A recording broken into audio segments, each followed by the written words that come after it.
go. And we are recording. Here we are on filmsgonewild.com. We have with us Anabel Rodriguez Rios from the film Once Upon a Time in Venezuela.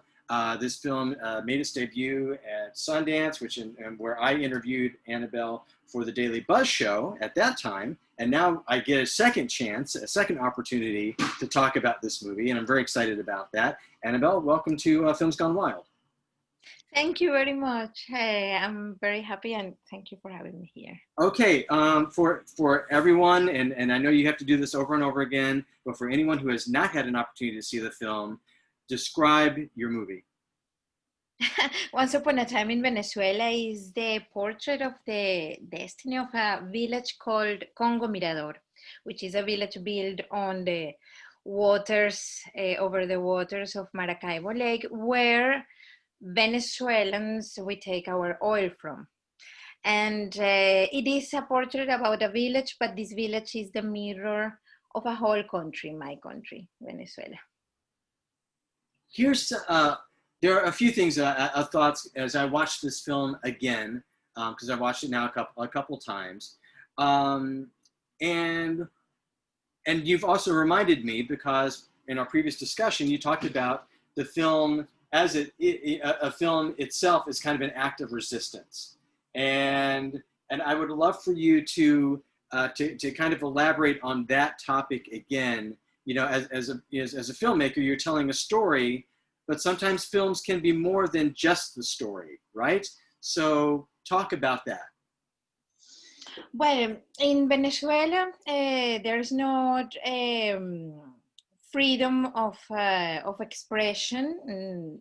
There's many journalists, deputies, either prosecuted or in jail or in exile because of being harassed by the police.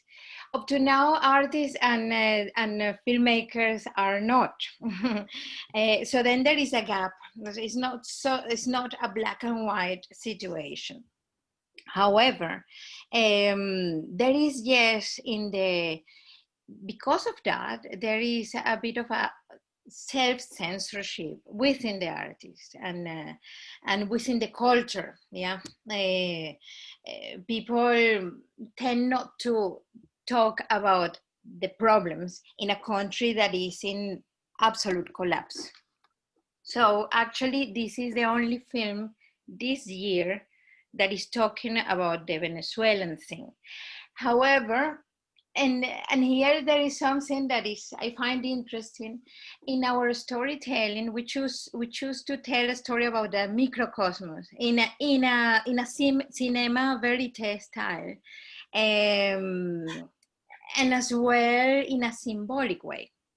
And the reason for that is not only because of a censorship, which it is a possibility that we get censored. We have had an alternative plan to distribute in a more grassroots way.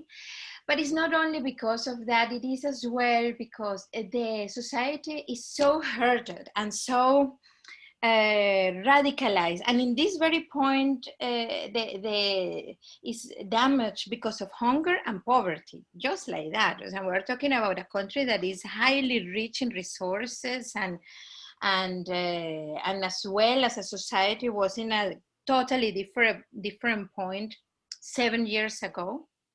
Right now, it is the case that the country itself is into poverty and hunger. So to present the people with a story that reflects the reality in a harsh way, I find it,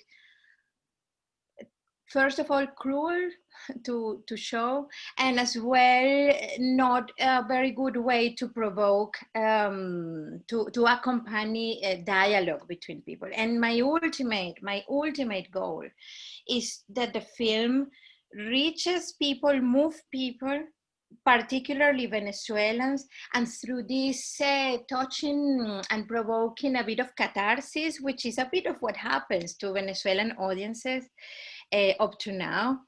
By provoking that, I think that is a good way to provoke debates, conversations, and all of it will happen.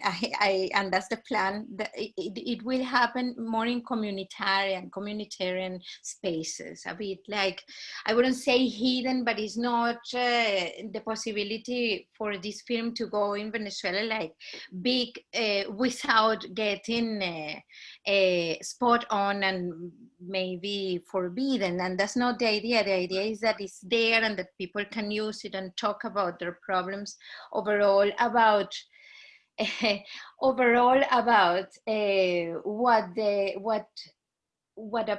the dictatorship is doing to them. I just have to say it clearly. It's not very political to say it, but you know. And I talk about I talk in this way precisely because there is no freedom in Venezuela. Well, now let's go in even a little bit more granular, and let's talk about kind of like our two polar characters, people that we're talking about. We have our young teacher, and then we have her adversary, who's kind of like the local political operative. And what struck me, watching for the second time, and I was having a conversation with another journalist about this. The first time you watch a film like this, then you're watching everything that's going on and the story and all the actions are happening.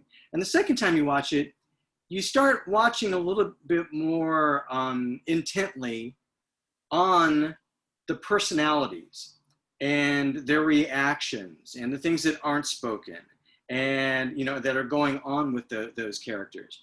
And I actually found it a little melancholy, you know, on the second viewing, because of what happens, both in the arc of the story, what happens with this teacher and her adversary. Talk about those two, and talk about their relationship with you as the filmmaker and how they allowed you in to film them. Oh yes. Well, for the people that is watching this, yeah, there are these two characters. One is the only teacher of the village, Natalie, and the other one is the political. She's actually the representative of the unique party, the government party, in the village, and the leader, and the one that has the resources and so on. And we were shooting all in all 5 years. And the first 2 years I was hosted in the house of the teacher. I was not living there because there's not enough space. We were in another of these houses over the water. But I would spend time with her and with the troubadour, this the man that tells and sings and so on. I would spend a lot of time with them, investigating the stories and spending time simply being there. And at the end of the second year, the house where we were staying moved to another place because the village is getting sedimented or turning into a swamp, and people are leaving. That's the situation of the village. So then this house was moved and we were left without our hotel, basically. So Tamara, who is the leader of the village and the party leader, she hires places in her house.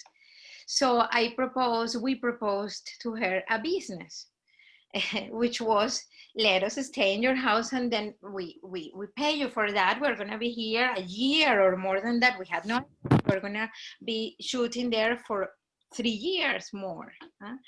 And as Tamara is more of a businesswoman than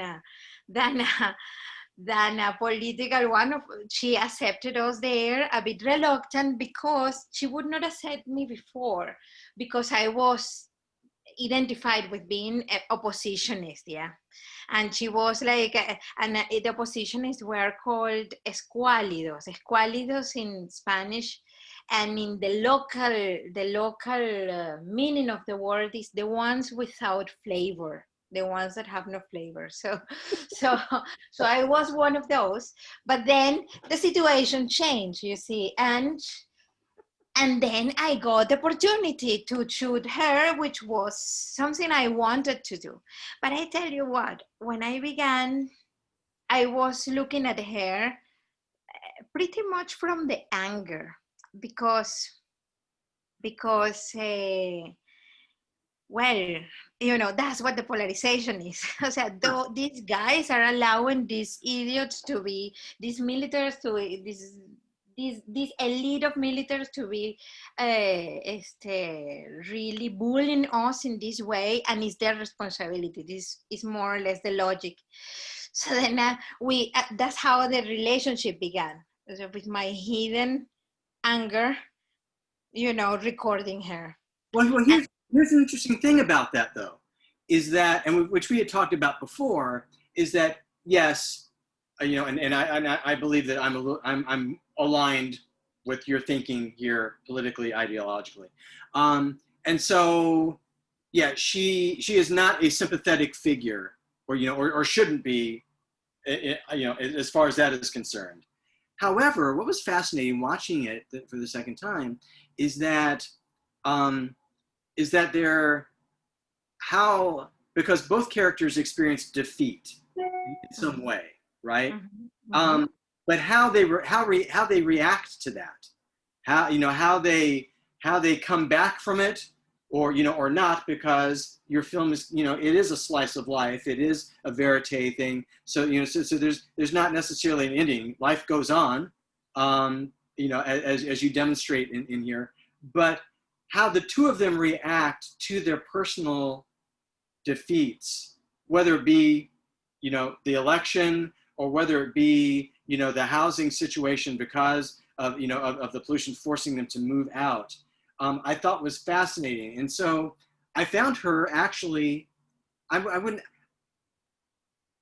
say that I was sympathetic, because, you know, she was aligned with, you know, people that were not trying to help whatsoever.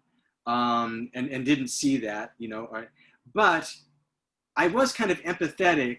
Like there's a shot of her turning off the light, that you get, you know, at the end of the, you know, the election, and everybody is celebrating all over. It's all huge, but not for her. Mm-hmm. It's like, here she's been up to that point just thinking she's got the world by the tail, and she knows how everybody's going to vote, and you know, and she's in control of it because she's pulling the strings and everything, and she learns she was wrong, because she was not listening to what people actually wanted. And in that moment, I was like going, you know, again, I don't agree with her at all, but you caught a really human moment there. Yeah. This is what we were trying to do constantly, and I got to say, it is as well to do also the look on how one looks. This is something I learned as a filmmaker from this experience, that it actually, so the emotionality actually affects on how one looks, the angle one takes, the, you know, the high one takes in how one, the whole position of the body changes. And this I did notice by checking the whole material. And yes, and you know, that was a decision as well as storytellers, and they were big fights with the editor, because up to the end, I was very much driven by like this kind of like mission, you know, of, you know, I want to, yeah, like in a militant way, yeah, and the editor, who is not Venezuelan, is not bleeding by the same wound. He's like, there was a point when he told me, I renounce it because I don't want to make a chauvinist film, you know. And this was real. I mean, you love now and I love now, but that was in that point difficult to understand, to, you know, because in the editing one can really, even though it is a reality and everything that you see is just like that, but you can really model in this style, in this cinema verite style, you can really model how you present the reality, and to try to not to be afraid of these signs that show even contradictions or complexities in a person. That was a big lesson to learn. And with her, I feel at the end we're friends. I think we're still friends, and but the relationship there was friendly at the end. I actually admiring her this independence. You know, this is this kind of woman that does not depend on really nobody. Actually, people depend on her, and is a self-made, maybe not by the best means, a bit corrupt, well, actually very corrupt, but you know, have this kind of independence. uh, but I learned, politically speaking, I learned that we are all losing, and this is what happened to them. They both lost, and this understanding that there is not us and them, that this is totally artificial, and that to try to understand when some situation like this is happening, to try to understand where really comes the depression from is essential. So yeah, both of them Well, again, lost. I think now, having watched it a couple times, the wonderful success of the film is exactly what you're saying, is that, you know, we can look at, ideologically speaking, um, whether it be in this country or whether it be in Venezuela, where we're diametrically opposed as far as what we want, or actually, I say we're diametrically opposed as far as the path we want to get there. Mm-hmm. But ultimately, we do want, if not the same things, incredibly similar things.